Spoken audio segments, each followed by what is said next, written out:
Bonjour à tous, bienvenue sur ma chaîne, je m'appelle Alice Gerfaux et aujourd'hui nous allons réaliser ensemble un sac Granny Squares.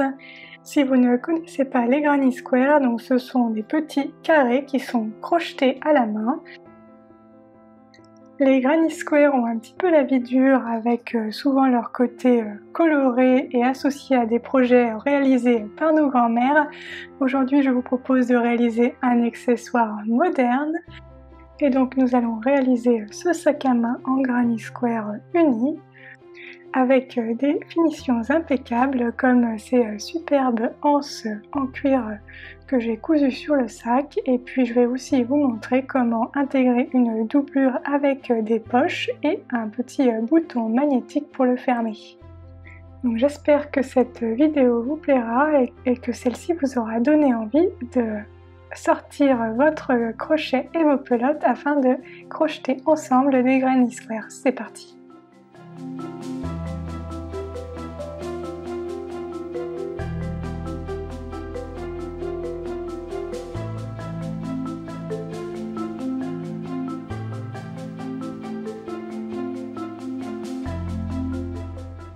En termes de matériel, vous aurez besoin de fils de coton. Moi j'ai utilisé du coton Sony de la marque Cheval Blanc en coloris bleu foncé et j'ai eu besoin de 6 pelotes de 50 grammes. Vous aurez besoin d'un crochet 2 mm. Vous aurez également besoin d'un coupon de tissu. Le mien vient de chez Mondial Tissu. Je vous mettrai le lien en barre d'infos. Vous aurez également besoin de anses. J'ai acheté les miennes il y a quelques années sur un salon, donc je ne suis pas sûre que vous puissiez retrouver les mêmes, mais il en existe bien d'autres de toute façon. Et vous aurez également besoin de fils et puis de boutons magnétiques pour pouvoir fermer votre sac. Comme je vous le disais, la base de ce sac c'est le Granny Square, donc moi je vais vous partager les explications pour réaliser celui-ci, mais il en existe bien d'autres modèles que vous pouvez utiliser également. Donc on va commencer par réaliser un cercle magique. Je vais vous mettre le diagramme pour suivre la création de Granny Square dans la vidéo, mais vous pouvez aussi retrouver les explications écrites sur le blog. Le lien sera en barre de description. Crochetez 2 mailles en l'air qui seront assimilées à des brides lorsque vous compterez vos brides sur chaque rang. Et donc pour la première bride, vous allez faire un jeté, repérer le fil par l'intérieur du cercle, faire un nouveau jeté, passer cette dernière boucle dans 2 boucles sur le crochet, faire ensuite un nouveau jeté et passer cette boucle à travers les 2 dernières boucles sur votre crochet. Donc voilà, vous avez réalisé une première bride, donc on va en réaliser une deuxième.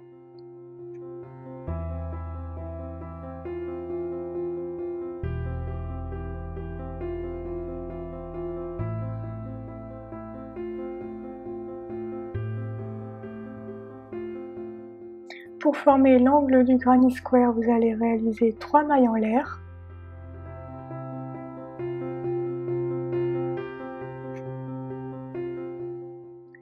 Vous allez ensuite faire 3 brides, puis 3 mailles en l'air et répéter cela 3 fois afin de poursuivre ce premier rang de votre Granny Square. Vous allez finir par 3 mailles en l'air et puis pour fermer votre carré, vous allez réaliser une maille coulée dans votre première maille du rang.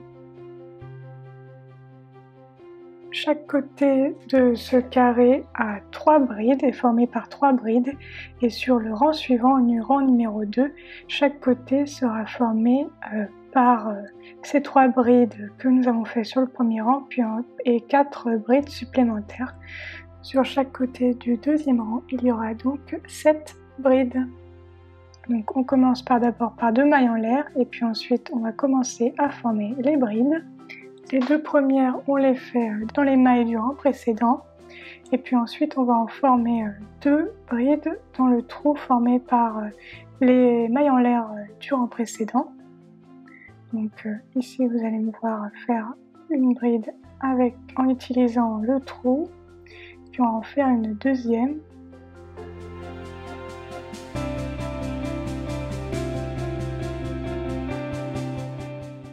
Je la pousse un petit peu et puis ensuite je forme une deuxième bride dans ce trou. Et à ce moment-là, je vais faire les 3 mailles en l'air pour former le coin. Les 2 prochaines brides vont à nouveau être dans le trou.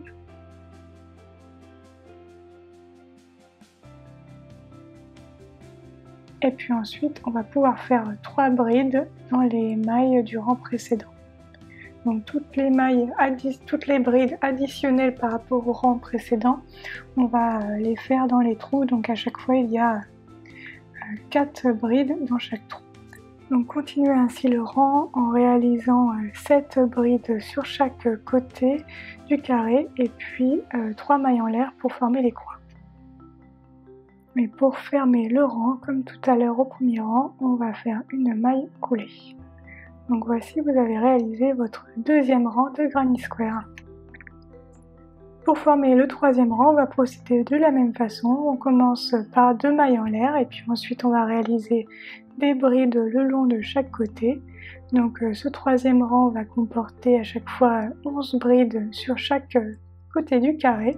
Donc je vous rappelle qu'il y en a 4 qui seront faites dans les trous formés par les mailles en l'air et puis le reste des brides sera faite dans les mailles du rang précédent.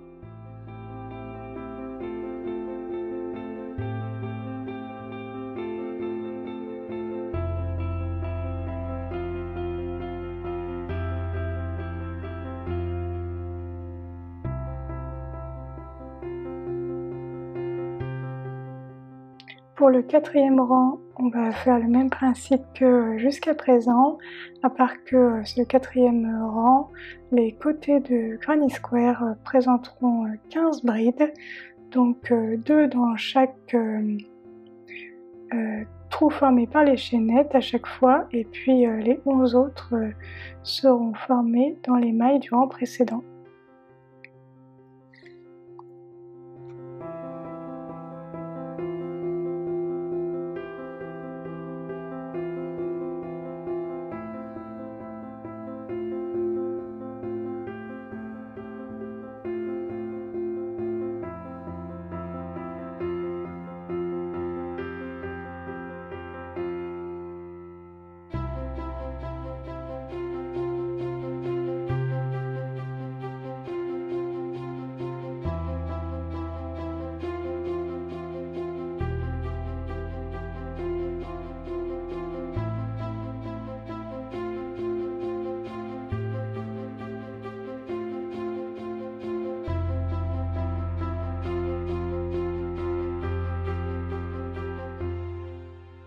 Pour le cinquième et dernier rang, vous aurez des côtés de Granny Square avec 19 brides, donc 15 brides sur les mailles du rang précédent et à chaque fois, comme habituellement, 2 brides de part et d'autre dans les trous formés par les chaînettes au rang précédent également.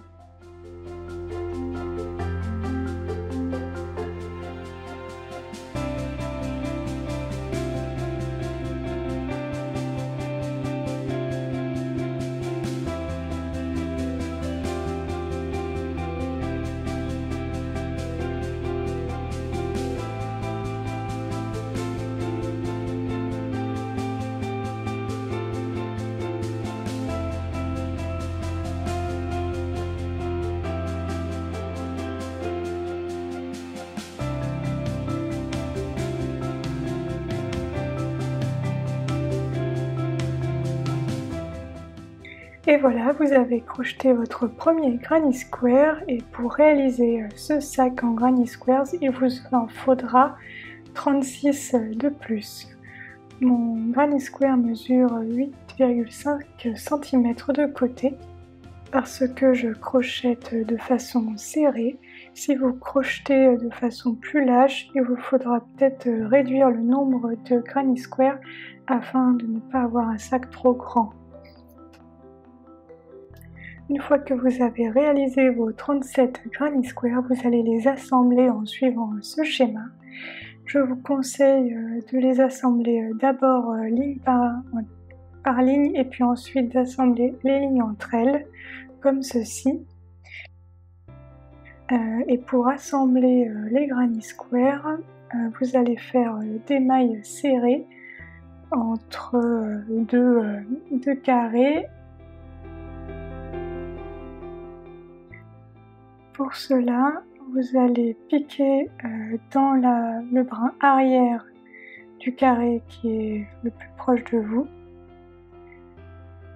Vous allez ensuite piquer dans le brin avant du carré qui est plus loin de vous, faire un jeté, récupérer le jeté et ensuite un nouveau jeté et passer cette boucle à travers les deux premières boucles.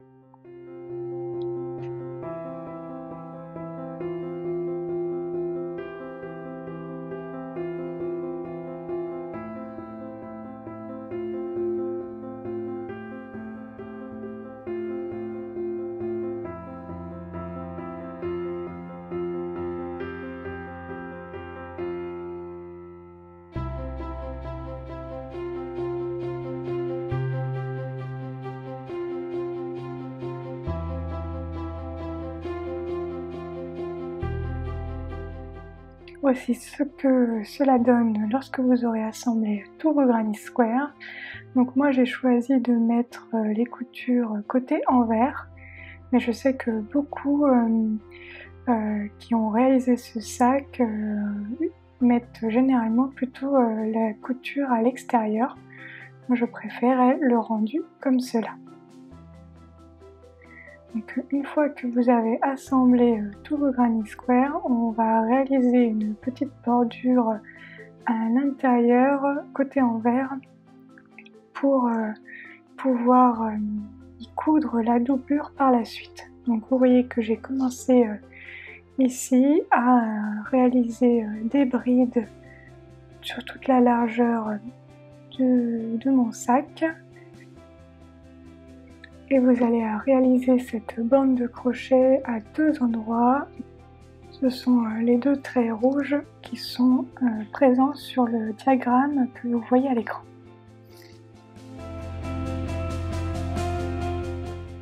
Pour réaliser une bride, c'est comme pour votre granny square, donc vous faites un jeté et vous piquez dans la maille du tissu, un nouveau jeté. Vous passez cette boucle parmi les deux premières boucles, un nouveau jeté. Et vous passez cette boucle à travers les deux dernières boucles.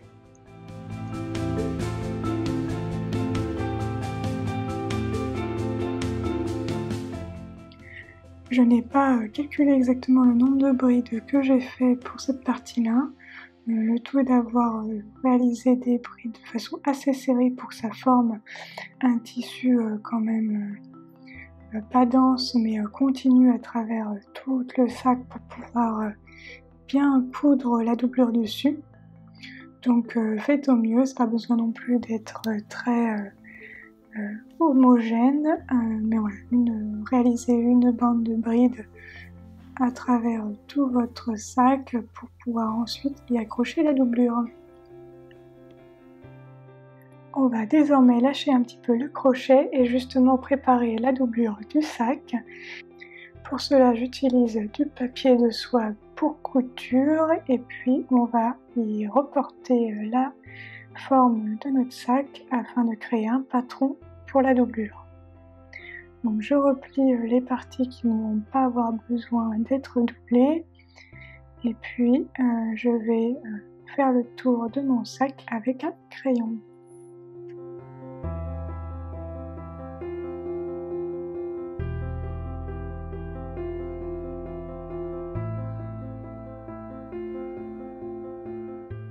Découpez ensuite votre patron et puis si vous le souhaitez, moi j'ai reporté une ligne horizontale à l'endroit de la hauteur de ma poche. Donc j'ai ensuite reporté le patron sur le tissu, sur l'envers, et donc j'ai plié mon tissu en deux pour pouvoir avoir 2 fois ce morceau de doublure.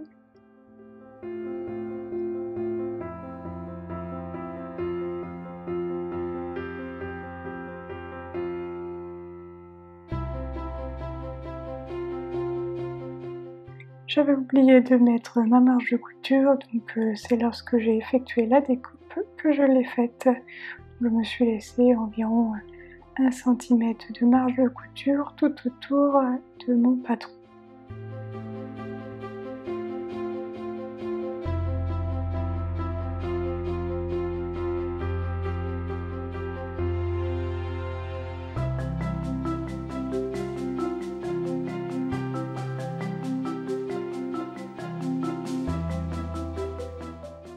Ensuite, si vous souhaitez réaliser des poches dans votre sac comme moi, vous pouvez réutiliser votre patron que j'ai ici plié au niveau de la ligne que j'avais tracée pour la hauteur de mes poches, et puis je vais reporter à nouveau le patron sur mon tissu.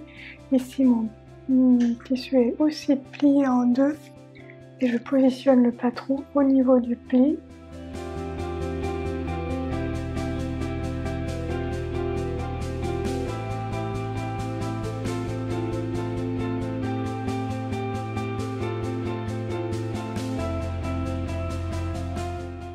Et une fois le report du patron effectué, je découpe ma poche.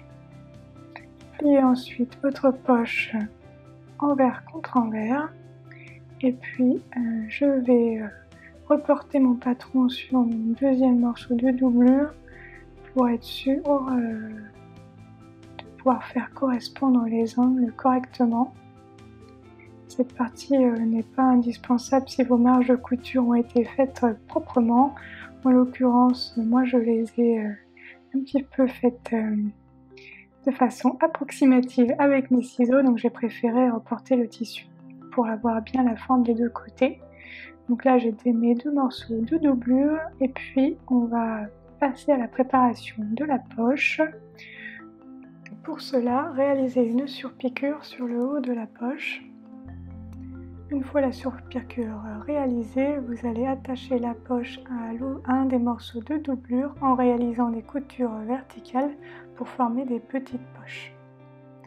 Donc là, vous me voyez réaliser la surpiqûre sur le haut de la poche.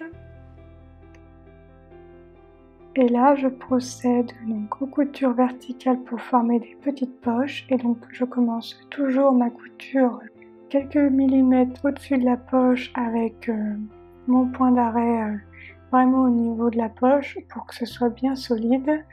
Et donc je vais tout droit jusqu'en bas du tissu. Une fois les poches réalisées, on va prendre l'autre morceau de doublure et venir le positionner par-dessus, donc endroit contre endroit. Et puis on va venir coudre de chaque côté en laissant 10 cm d'ouverture sur le bas du sac pour pouvoir le retourner par la suite.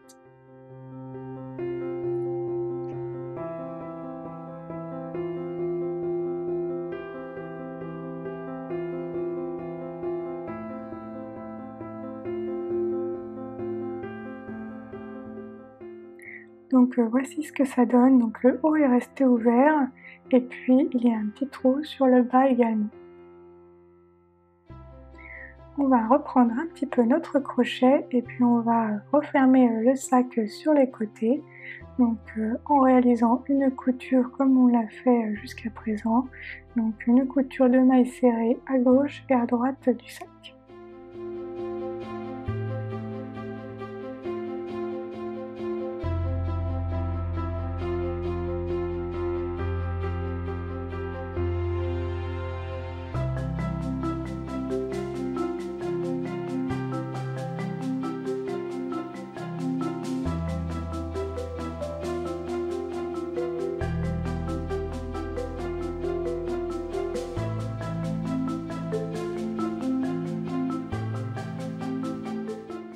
je vous livre ma petite astuce pour commencer une couture. Donc moi j'aime bien commencer en réalisant une petite boucle et puis ensuite je passe ma petite boucle à l'aide de mon crochet à travers là où les mailles où j'ai besoin de commencer mon crochet.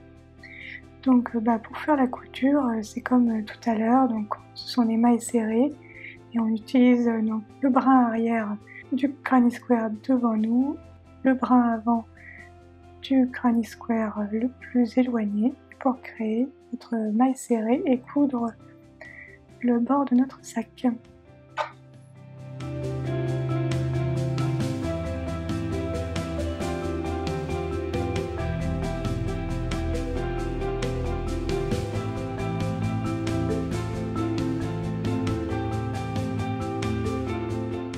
Je ne vous l'ai pas précisé jusqu'à présent, mais comme vous voyez, je n'ai pas rentré tous mes fils de mes granny square. Je me suis évité ce travail étant donné que je sais que ça va être caché à l'intérieur de la doublure. Donc vous pouvez le faire si vous avez le courage, mais personnellement, je trouve que ça ne se voit pas de l'extérieur. J'ai juste fait des nœuds en fait pour sécuriser mes fils et puis j'ai laissé tous les bouts de fils à l'intérieur. Donc là j'ai retourné mon sac et puis je vous montre la couture des côtés. On va désormais pouvoir assembler la doublure avec l'extérieur du sac. Donc ce n'est pas la partie la plus simple et je vais vous montrer comment j'ai fait. J'ai commencé par surfiler la partie haute de ma doublure parce que ça commençait à s'effilocher. Donc vous pouvez le faire aussi, c'est pas indispensable, mais je pense que sur le long terme pour le sac, je pense que c'est une meilleure idée de le surfiler parce qu'il est possible quand même qu'il y ait un peu de tension à ce niveau-là entre le sac et la doublure. Donc il vaut mieux le faire maintenant plutôt que de regretter et avoir un trou entre la doublure et le sac plus tard. Donc une fois que la doublure est surfilée, on va insérer la partie extérieure du sac à l'intérieur de la doublure, endroit contre endroit.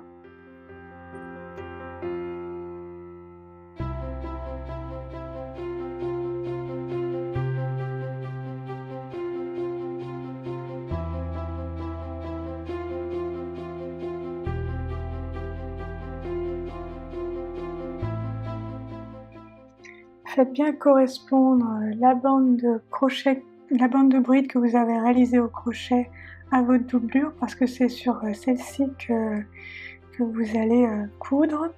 Donc vous pouvez épingler le tout et commencer à coudre.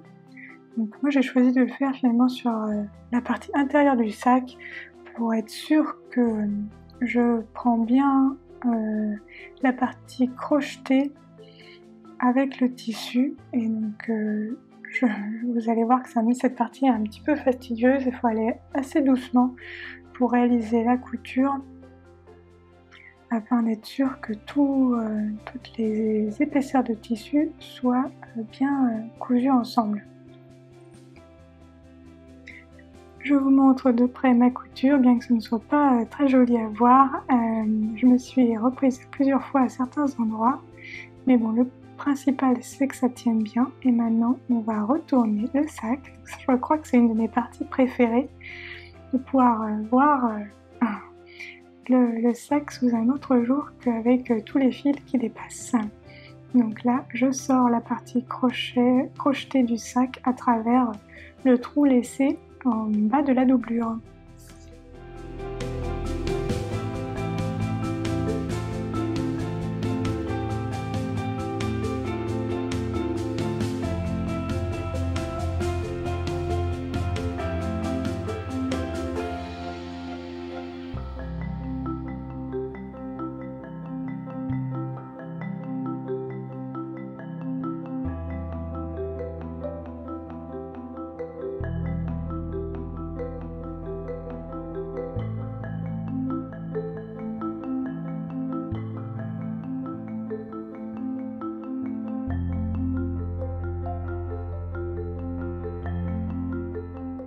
On va désormais pouvoir refermer le trou de la doublure. Donc pouvez soit faire directement une couture à la machine dessus. Moi j'avoue que j'aime bien faire cette partie-là à la main. Alors c'est certes un tout petit peu plus long, mais bon, généralement c'est sur 10 cm, donc c'est pas non plus... ça ne prend pas non plus des heures, mais j'avoue que j'aime bien faire cette partie-là à la main pour que ce soit vraiment une couture invisible. Une fois la doublure refermée, on va pouvoir l'insérer dans le sac.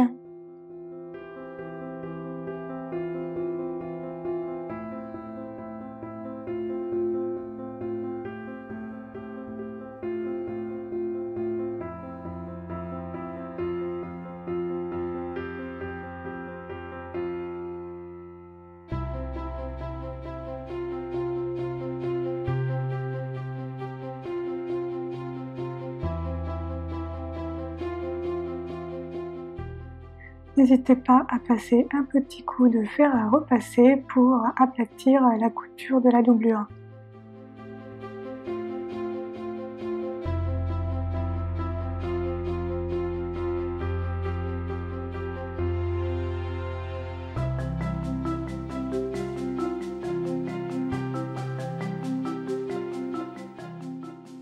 On va maintenant pouvoir passer aux finitions, en l'occurrence coudre les deux anses. Alors il existe aussi des anses à clipser si vous préférez. Donc moi en l'occurrence j'ai choisi des anses à coudre, et pour être sûre d'avoir la bonne couleur, j'ai utilisé mon fil de coton que j'ai dédoublé.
Enfin, la dernière étape consiste à accrocher des boutons, un bouton magnétique dans le sac afin de pouvoir le fermer un petit peu. Donc cela se présente comme ceci. Donc dans mon lot il y avait deux boutons et chaque bouton est composé de deux parties qu'on vient coudre de chaque côté du sac afin qu'il puisse se fermer.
Et voilà, votre sac Granny Squares est terminé. Vous allez pouvoir parader avec ce sac fièrement. pour la petite histoire, ce sac m'a pris quand même un petit peu de temps parce que je l'ai commencé il y a 3 ans, mais j'étais un petit peu perdue sur la mise en place de la doublure. Je ne savais pas trop par quel moyen m'y prendre, par quel bout m'y prendre, et donc il a fallu un peu de temps pour que mûrisse la fin de ce projet et que je puisse vous proposer le tuto. Mais en tout cas, je suis ravie du résultat et j'espère que vous aussi, ce projet vous plaira et que je vais voir fleurir des sacs Granny Squares sur les réseaux sociaux. N'hésitez pas à me partager votre création en cours et votre avancée sur Instagram notamment. Et puis je vous dis à bientôt pour de nouvelles aventures créatives.